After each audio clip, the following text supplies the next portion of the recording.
ముందుగా friend electronic media సోదరులందరికీ Telugu Desam party Telugu యువత ఎస్సీ సెల్ తరఫున అందరికీ ధన్యవాదాలు తెలుపుకుంటున్నాను.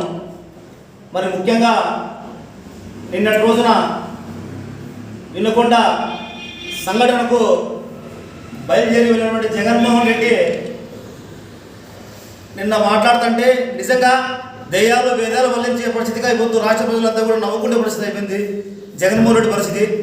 జగన్మోహన్ రెడ్డి గత 5 సంవత్సరాల్లో ఏనాడు ప్రజల సమస్యల పట్ల కనీసం ఈ ఒక్క మీటింగ్ పెట్టుకున్న పరిస్థితి నీది లేదు నీ మంత్రులతో.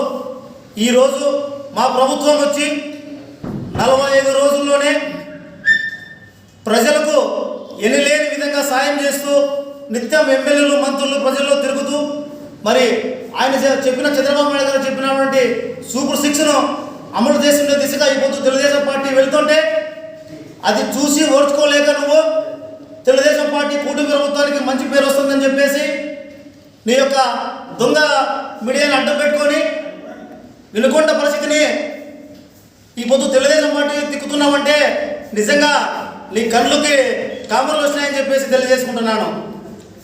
నీ సొంత జిల్లాలో నాగమ్మ అనే దళిత మహిళని హత్య చేస్తే మాట్లాడి నీవు, డాక్టర్ సుధాకర్ని చంపి ఇంటికి పంపిస్తే నీవు, నీ ఎమ్మెల్సీ సుబ్రహ్మణ్యం అనే డ్రైవర్ని చంపి డోర్ డెలివరీ చేస్తే కనీసం మాట్లాడలేని నువ్వు ఈరోజు నీ ఎమ్మెల్యే, నీ మాజీ ఎమ్మెల్యే బ్రహ్మనాయుడు అనుచరులు వినుకొండలో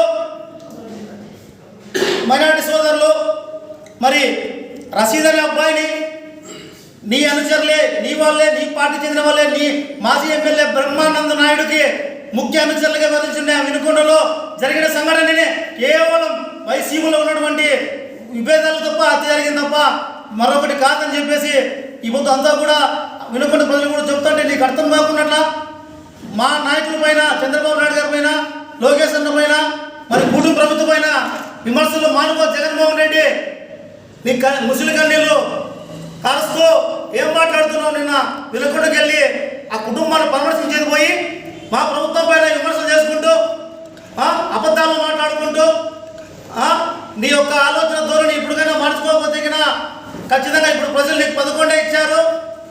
మరి రాబోయే రోజుల్లో ప్రజలు నిన్ను మర్చిపోతారని చెప్పేసి మరి ఒక దొంగ ఆలోచనతో నువ్వు వినుకొండలో రాజకీయం చేస్తున్నావు. ఇప్పటికైనా మానుకోకుంటే తెలుగుదేశం పార్టీ వైపున, తెలుగుదేశం పార్టీ తరఫున మేమంతా తెలుగుదేశం సైనికులుగా ఏకమై ఖచ్చితంగా నీకు బుద్ధి చెప్తామని చెప్పి తెలియజేసుకుంటున్నాను. అంతేకాదు నిన్నటి రోజున మిథున్ రెడ్డి మరి నారా లోకేష్ గారి పైన, చంద్రబాబు నాయుడు గారి పైన రెడ్ బుక్ రాజ్యాంగం నడుస్తుందని చెప్పేసి మాట్లాడుతున్నారు. మిథున్ రెడ్డి ఇన్ని రోజులు నువ్వు నీ అన్న మరి రాజా